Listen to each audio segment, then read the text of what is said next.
Assalamualaikum warahmatullahi wabarakatuh. Jumpa lagi saudara-saudaraku dimanapun Anda berada. Penjelajah 75 hadir lagi, rahasia sukses sarang walek ya. Begini saudara, karena ada pertanyaan saudara kita lagi. Pertanyaannya saudara-saudara kita di bawah kolom komentar mengenai hama, mengenai racun yang bisa kita gunakan di dalam ruangan RBW. Jadi sebelumnya saya lanjut konten lebih meluas, lebih jauh saudaraku. Tolong disimak videonya, ditonton sampai full ya, sampai habis. Mudah-mudahan ada bisa kita petik di dalamnya. Namun sedikit kita harus syukuri saudaraku ya. Mudah-mudahan adanya sedikit bisa bermanfaat, jadi akan meluas, akan jadi besar ya. Jadi begini saudara-saudara. Pertanyaan di bawah kolom komentar saudara-saudara kita, dia menanyakan racun apa yang kita bisa pakai di dalam ruangan RBW untuk walek, apa tidak mengganggu walek ya. Itu maksudnya jangan sampai waleknya kena racun kalau dia semprot hama di dalam, sampai waleknya itu tercium atau dia itu mulai kena sirip, apa waleknya tidak mati. Itu pertanyaannya saudara kita. Jadi oke lah. Sekarang saya kupas mengenai bagian dalam ruangan RBW kembali lagi ya saudaraku ya, karena ini memang harus kita kupas lebih mendalam karena demi keselamatannya anak walek dan induk walek ya. Kapan waleknya itu tidak tidak berkembang biak atau populasinya di dalam itu agak maksud saya tidak nambah, adanya tadi itu racun. Nah, itu biasa kita itu akan jadi bingung. Nah, jadi oke lah. Kalau di dalam ruangan RBW saudara-saudaraku, tolong diperhatikan bagian dalam ruangan RBW, dilihat dulu yang bagi pemula. Karena yang jelasnya yang bagi senior itu sudah hari-harinya itu bahasa racun. Karena sudah sering mengadakan namanya penyemprotan bagian dalam ruangan RBW. Nah, hanya yang biasanya yang terjadi biasa itu ada kendala yang bagi pemula ya, yang baru-baru dia punya bangunan RBW.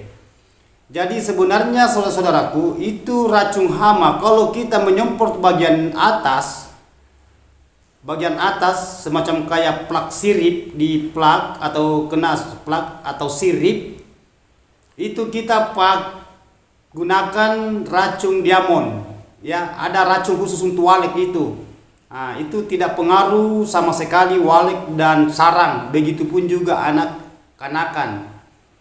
Nah, itu kecuali bagian bawah itu banyak, tidak jadi masalah. Kalau bagian bawah semacam lantai 1 meter dari dinding, dari lantai ke dinding, itu tidak jadi masalah racun. Karena saya pakai itu saudaraku ya, biasa saya pakai diamond. Biasa saya pakai regen, itu regen kan murah yang saset, ada juga per botol. Itu racun hama, racun kecoak ya, racun yang membasmi hama di dalam ruangan RBW. Jadi kalau bagian di atas kita mau semprot, karena kalau tidak salah harganya itu di toko saudaraku ya, itu racun diamond kalau tidak salah itu 95 sampai 100 ribu itu satu per botolnya itu ya. Nah, tergantung dari luasnya bangunan.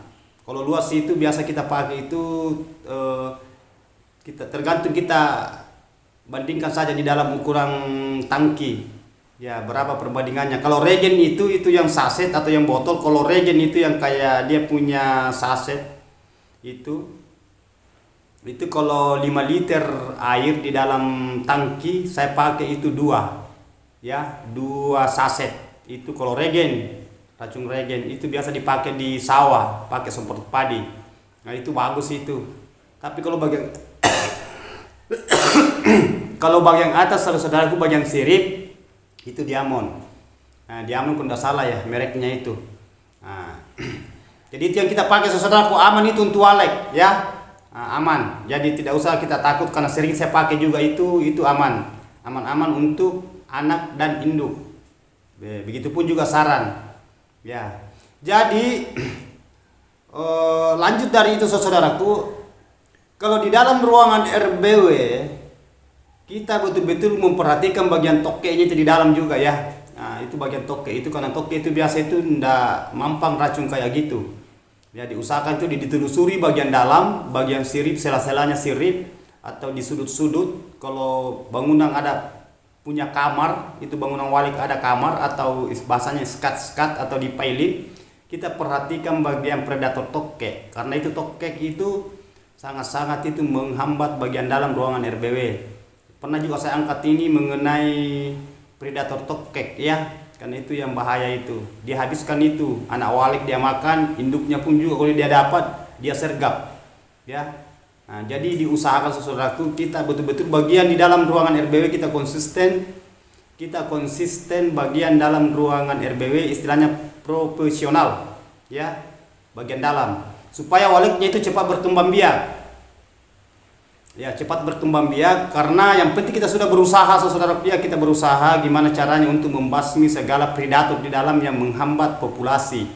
Begitupun juga sarang. Ya, kalau sarang itu, kalau semut itu biasa digerogoti itu semut. Kalau sarang walek itu pun biasa juga saya jelaskan mengenai anaknya itu biasa dia makan. Ya. Jadi itu saudaraku ya, tolong diperhatikan bagian dalam bangunannya ya. Jangan dibiarkan begitu saja. Istilahnya kita lihat hanya tambahan burung kapang sarangnya banyak. Nah, itu karena itu bagian dalam itu kalau banyak kotoran juga, nah, itu sangat fatal bagi walek juga, karena itu biasa menyebabkan adanya predator di situ lahir semacam kecoa. Nah, karena kecoa itu lebih cepat, itu perkembangannya lebih cepat, itu kecoa cepat. Tapi kalau kita semprot itu lebih cepat juga itu dia punah. Lebih cepat mati itu kalau kecoa, cepat sekali itu ya. Nah, karena itu kecoa itu nanti kalau malam itu berkeliaran itu kecoa. Jadi kalau kita masuk di dalam ruangan RBW memang perlu kita perhatikan bagian dalam. Kalau banyak kita predator kita lihat, usahakan disemprot ya, jangan langsung keluar saja. Apalagi kalau bagi pemula, kalau pemula itu kalau bagian kotoran-kotoran semacam kayak tai koala itu, kotoran walik enggak usah dibersihkan dulu kalau baru pemula, belum lama dia punya umur bangunan. Beda kalau sudah tahun-tahun ke atas, istilahnya 3 tahunan ke atas itu, 2 tahun ke atas itu, perlu itu biasa kita perhatikan bagian di dalam bangunan, karena masalahnya itu biasa banyak kotoran. Apalagi kalau wali cepat populasi di dalam, nah itu kita bisa antisipasi bagian dalamnya, karena itu kotoran itu sangat menghambat. Terutama itu sarang kalau ada jadi, karena amoniasinya itu biasa naik kena sarang sampai sarang itu berubah warna jadi kuning ya. Nah, itu yang kita perlu hindari semua ya saudaraku ya. Jadi itu harus kita konsisten bagian dalam ruangan RBW agar populasi walik itu tidak terhambat, tidak terganggu ya, cepat. Nah, waliknya juga nyaman. Nah, apalagi kalau manusianya juga selalu keluar masuk, itu lebih parah lagi. Nah, itu. Jadi diusahakan saudaraku. Nah, itu pertanyaan saudara kita itu bagian di dalam bangunan itu memang sangat ya, alhamdulillah, karena ini saudara kita ini di lapangan mau sharing lagi. Jadi terima kasih banyak atas pertanyaannya saudara. Karena ini lagi saya kupas, tolong diinformasikan seulangnya, tolong diinformasikan, di-share sama teman-teman. Siapa tahu kalau teman-teman kita tidak sempat lihat video saya ya, nah, di-share supaya dia paham. Karena kasihan itu banyak yang punya RBW itu belum paham. Nah, belum paham. Dia membangun walek karena adanya dia punya dana, dia punya uang sampai dia mendirikan RBW. Nah, itu. Tapi cara perawatannya itu dia belum mahir. Langkah-langkah, trih-trihnya itu bagian dalam ruangan RBW itu harus sangat-sangat kita perhatikan bagian dalamnya, agar supaya waliknya itu dia enak di dalam tinggal, nyaman, tidak terganggu. Apalagi itu yang pertanyaan itu mengenai racun, memang harus kita tahu apa yang kita pakai. Kan itu racun-racun predator, racun-racun hama di dalam banyak itu saudaraku, banyak. Tapi hati-hati juga pakai, jangan yang terlalu berbau, yang mengenyangkan baunya, itu biasa terganggu juga walek. Kalau racun regen saya pakai itu saudara, biar regen itu tidak ada baunya tidak ada bau itu, tapi tajam itu. Kan itu selalu saya pakai itu. Nah, kalau bagian atas itu saya pakai itu diamond. Ya, kalau tidak salah itu mereknya diamond ke apakah itu. Yang jelasnya ada dijual itu di toko-toko khusus untuk penjual alat-alat walek, ya. Nah, ada itu. Tanya aja, kalau tidak salah itu 90.000 kah itu 95, antara itu 90, 95 dan 100 harganya itu per botol. Sisa kita itu yang kita gunakan, kita pakai itu. Campur air, ya. Jadi saudaraku di lapangan itu perhatikan juga bagian di atas ya. Nah, kalau ada sarang kita lihat itu tidak usah kita buka dulu. Kalau masih pemula, biarkan dulu itu banyak-banyak sarangnya ya. Biarkan, tidak apa-apa. Kalau masalah berubah warna, itu berubah warna biasa kuning jadi bakpao. Yang penting populasi dulu yang kita utamakan. Karena selalu saya konten ini kalau bagian sarang itu, bagian populasi selalu saya utarakan mengenai kedepannya walek. Begitupun juga itu perkembangan populasi. Ya itu. Jadi saudara itu memang banyak juga saudara bertanya, saya sudah melakukan itu, saya sudah melaksanakan itu apa yang diarahkan sama penjelajah 75 tapi belum mencapai kesuksesan. Ya, itu sabar saudara, kita harus sabar. Nah, yang penting kita sudah melakukan itu, berupaya, bekerja, ya telaten memperhatikan bangunan. Nah, sabar saja, jangan langsung kenapa ini belum berhasil. Saya sudah lakukan semua apa yang arahan sama penjelajah 75. Rahasia sukses mengenai walek. Nah, yang penting kita konsisten saudaraku ya. Makanya saya bilang itu persoalan usaha, doa dan usaha. Ya. Ada bahasa saya mengatakan bersusah-susah dulu baru bersenang-senang di kemudian hari. Bersusah-susah dahulu, bersenang-senang di kemudian hari. Ya. Insya Allah itu yang penting kita berusaha dan bersabar. Jangan langsung istilahnya tidak segampang itu kayak daun talas itu dibola balikan. Ya, tidak segampang itu saudaraku ya kalau walek kita hadapi. Memang butuh kesabaran kalau walek, ya. Ada bahasa juga mengatakan sampai kapan saya bersabar. Saya sudah sabar ini sudah berapa tahun. Ya, itulah risiko namanya walek, ya. Saudaraku. Jadi karena rata-rata saudara-saudara kita yang berhasil itu yang tri yang saya utarakan semua itu yang dia lakukan itu ya alhamdulillah udah kelihatan, udah nampak hasil ya. Begitupun juga populasi. Nah itu makanya biasa ada saudara kita itu mengatakan saya sudah lakukan bang tapi belum berhasil ini. Itu yang banyak yang bahasa saya dapat di luar lapangan, di teman-teman kita biasanya. Saya sudah mengatakan jangan selalu diotak-atik maksud saya. Jangan selalu sedikit-sedikit direhab. Belum lama direhab ada lagi masukan dari luar. Oh ini salah. Nah, teman kita mengatakan dikasih begini, kita kasihkan gini, modelnya gini. Oh lubangnya tidak bagus itu arahannya. Padahal itu sudah bagus. Tapi dirubah sampai waleknya bukan lagi nambah tapi tambah habis. Karena walek itu tidak mau selalu diganggu. Walek maksud saya ulang ya.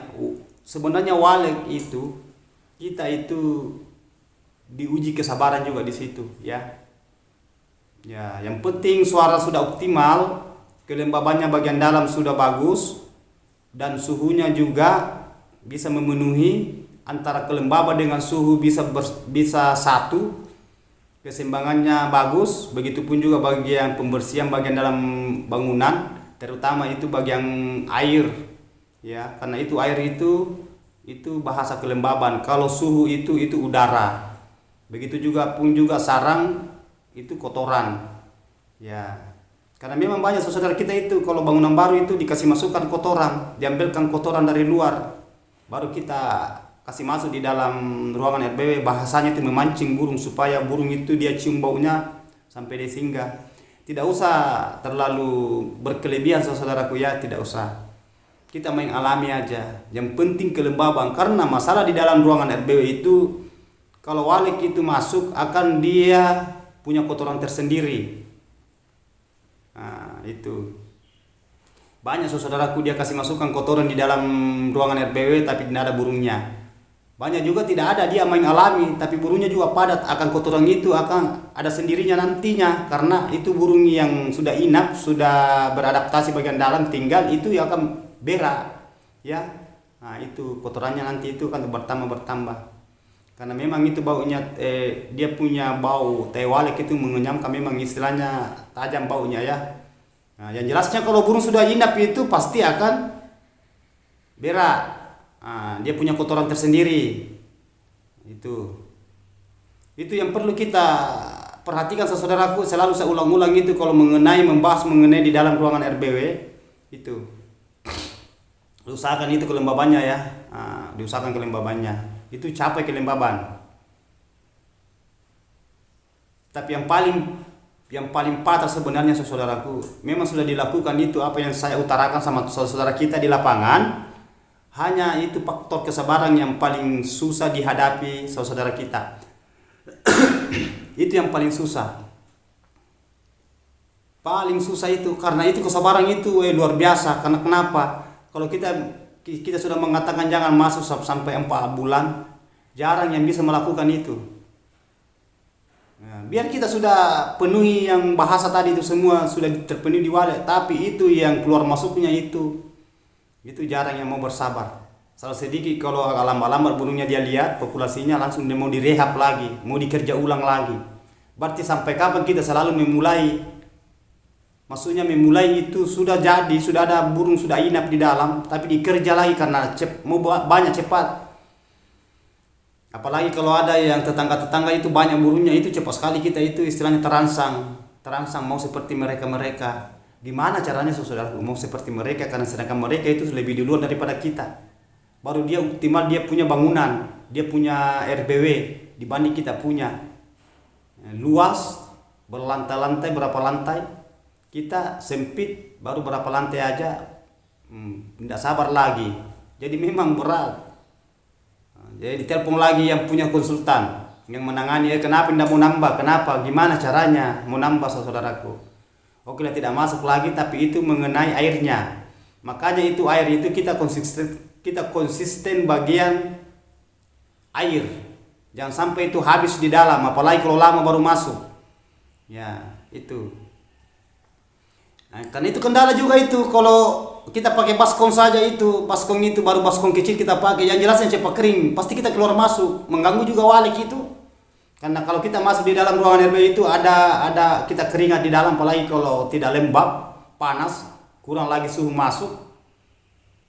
Nah itu biasa bau keringat kita itu seakan-akan ada walik tahu itu kalau walik baru masuk, dia tahu. Karena dia itu tajam, dia punya panca indera penciumannya juga tajam. Begitupun juga penglihatan. Walik tahu sekali itu kalau kita dari dalam. Nah, jadi diusahakan saudaraku jangan terlalu terkecoh mengenai walek. Karena memang walek kita hadapi itu, walek itu butuh kesabaran yang paling kuat. Itu lawangnya kalau kita di bagian perwaletan, bagian di dunia walek. Itu nomor 1 kesabaran. Ya, karena banyak teman-teman itu mau cepat sukses. Ya. Nah, ada yang mengatakan biasa, saya sudah ini berusaha, saya sudah beroptimalkan bagian dalam, kenapa waliknya tidak mau inap, kenapa tinggal. Akhirnya lama kelamaan cari lagi konsultan yang lain untuk merehab kembali. Nah, gitu, pasti gitu ujung-ujungnya. Karena sudah 1 tahun, 1,5 tahun, 2 tahun tidak ada hasil. Nah, ada yang pengaruhi lagi ya. Oh gini bang, ada teman saya, dia itu ahlinya di walek. Panggil lagi, dibayar. Itu.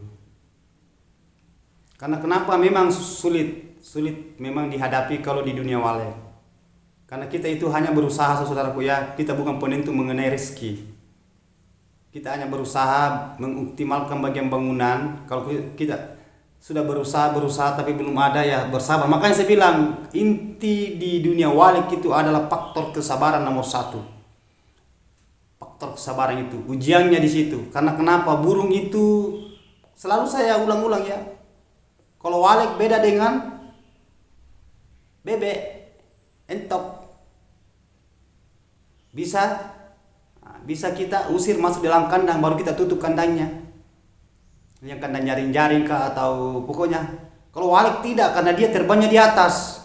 Baru walik itu masuknya malam. Itu paling berat walik itu dihadapi.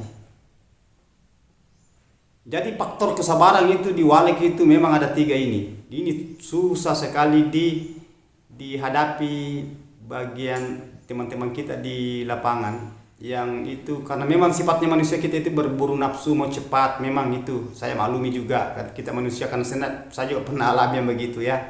Nah itu kadang ada burungnya, kadang kurang lagi begitu itu. Jadi pernah saya alami juga saudaraku, jadi saya bisa mengutarakan mengenai ini. Nah, jadi kita jangan berhenti bersabar ya. Yang faktor pertama ini adalah kesabaran nomor 1. Ini yang paling sulit kita hadapi. Yang kedua itu mengenai ujiannya. Yang ketiga itu mengenai isinya ruangan di RBW. Itu yang paling berat kita hadapi kalau kita terjun di dunia walik. Karena kalau bahasa paling itu nanti banyak walik singgah. Nanti ada walik tinggal di dalam baru kita bahasa ada sarang jadi. Nah sedangkan ini burung tidak bisa ditangkap baru dikasih masuk di dalam. Nah itu lawannya kesabaran. Makanya ada pertanyaan pernah itu diangkat di bawah kolom komentar saya sudah lama bersabar bang tapi tidak mau banyak-banyak waliknya. Nah ini tugas saya saudaraku ya hanya mengutarakan apa yang saya alami, apa yang saya tangani di luar di teman-teman kita yang saya tangani ya gitu saudaraku ya. Jadi kita itu bersabar, berusaha saja. Itu menyangkut juga mengenai rezeki ya. Nah, itu. Jadi kita berusaha, saya itu memaparkan apa yang saya alami.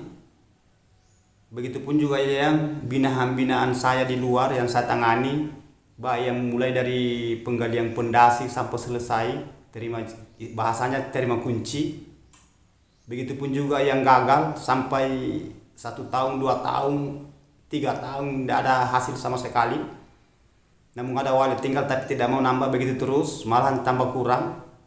Itu yang galau itu. Nah, biasa itu saya tangani ya. Memang itu resiko. Resiko itu kalau di dunia perwalitan. Makanya tidak pernah bisa saya mengatakan tidak pernah itu bisa ujian dengan kesabaran. Selalu saya utarakan itu saudaraku.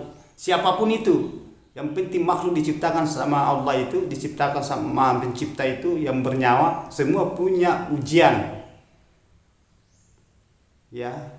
Nah, itu. Makanya selalu saya bilang, kita itu hanya melaksanakan. Saya juga saudaraku punya keterbatasan ya. Karena ada di bawah kolom komentar mengatakan gampang mengutarakan, tapi praktik di bawah lapangan. Saya sudah mengoptimalkan tetap begitu ya. Kita itu sudah berusaha saudaraku, tapi gimana caranya? Karena saya sudah utarakan semua ya. Yang tidak selamanya juga tidak berhasil. Ya. Karena bukan saya penentu mengenai rezeki. Yang penting kita sudah berusaha. Kita berusaha gimana caranya supaya kita ini kurang lagi, kita ini. Apa yang kekurangannya? Mungkin waliknya tidak suka karena adanya ini. Silakan kita. Jadi apa yang saya utarakan sama teman-teman saya, saudara-saudara kita di sahabat-sahabat saya di lapangan, jangan mengandalkan saja dari bahasa saya saja, jangan. Bisa kita juga menyari, makanya selalu saya bilang yang baiknya kita ambil, yang buruknya kita buang, dan itu buruk juga kita bisa pelajari. Jangan sampai itu buruk kita buang padahal itu yang bagus. Nah, saring. Karena masing-masing saudara-saudara kita itu punya akal, ya. Makanya kita manusia itu diciptakan itu adalah kelebihan kita itu ada akal. Jadi kita bisa pikir juga. Kita bisa apa yang dijelaskan di penjelajah 75 mengenai rahasia sukses sarang walik. Ini cocok ini. Ada lagi masukan, tidak apa-apa, saudara kita bisa padukan bahasa-bahasa teman-teman kita di luar. Ya, nanti kita banding-bandingkan ya, istilahnya bukannya saya mengatakan kita itu saling bersaing secara negatif, tidak, kita bersaing secara negatif, positif. Ya, kita saling menghargai. Apa salahnya? Karena itu yang saya praktekkan di lapangan saudaraku. Karena memang berat. Kalau mengenai bahasa kegagalan itu ya bukan kita penentu. Saya hanya mengutarakan, memaparkan apa yang saya alami di lapangan. Kalau saya sudah berusaha sampai gitu-gitu ya walau alam. Saya bukan penentu mengenai rezeki. ya. Nah, itu makanya saya mengatakan saudaraku, saya itu manusia apa adanya. Saya gini orangnya, apa yang saya alami di lapangan saya, di binaan saya, begitu pun juga di punya bangunan sendiri saya, itu yang saya alami, itu yang saya gunakan di lapangan. Jadi kita itu manusia ya memang.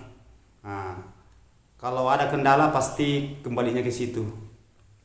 Yang tangani ini begini, yang tangani begini. Nah, itu memang berat kita hadapi. Jadi makanya saya bilang, begitu pun juga yang menangani itu bangunan, umpamanya bangunan itu sudah gagal, berat juga itu, harus butuh kesabaran karena banyak cemohan-cemohan. Nanti cerita dari tetangganya atau teman-teman bilang, oh si Anu yang tangani, si A yang tangani sampai begini. Wah itu berat memang. Jadi kita itu intinya aja berusaha berdoa ya, telaten. Dan itu gunakan apa yang saya cerita tadi, yang saya kasih keluar. Silakan telusuri video-video saya yang kemarin-kemarin itu semua ada pembahasan. Jadi kalau ada yang masih belum jelas, ada yang mau ditanyakan keluhan saudara saya, sahabat-sahabat saya, teman-teman saya, silakan tulis di bawah kolom komentar. Nanti saya kupas secara berdetail, ya. Nah, insya Allah mudah-mudahan ada jawabannya. Karena saya manusia biasa tidak punya salah dan hilaf. Saya punya keterbatasan. Sekali lagi saya punya keterbatasan. Saya bukan penentu rezeki. Hanya saya itu berusaha. Apa yang saya alami, apa yang sehari-hari saya yang pernah saya alami sampai selama ini, itu yang saya paparkan ya saudaraku ya. Nah, okelah saudaraku, mohon maaf ini kalau ada kata-kata saya terselip hilaf, karena saya manusia biasa, lebih dan kurangnya mohon dimaafkan. Yang bagusnya kita ambil, yang jeleknya kita buang, tapi perlu kita saring dulu ya. Silakan praktekkan di luar lapangan, begitupun juga di dalam ruangan RBW. Mudah-mudahan saudara kita yang galau, yang gagal, yang jenuh, bisa ada rezeki dikasih, disalurkan rezeki sama yang Maha Pencipta ya. Nah, kita itu berusaha, jadi jangan bosan-bosan saudaraku ya. Yang jelasnya kita itu harus berusaha, intinya itu, dan berdoa, dan begitu juga kesabaran. Nah itu, jangan ada rasa pasrah, buang itu rasa pasrah dan jenuh. Nah, memang kita manusia itu pasti semua akan mau berhasil. Oke? Saya ulangi lagi, mohon maaf kalau ada kata-kata saya salah. Saya itu manusia biasa, serba kekurangan ya, dan punya keterbatasan. Wabillahi taufiq wal hidayah. Wassalamualaikum warahmatullahi wabarakatuh.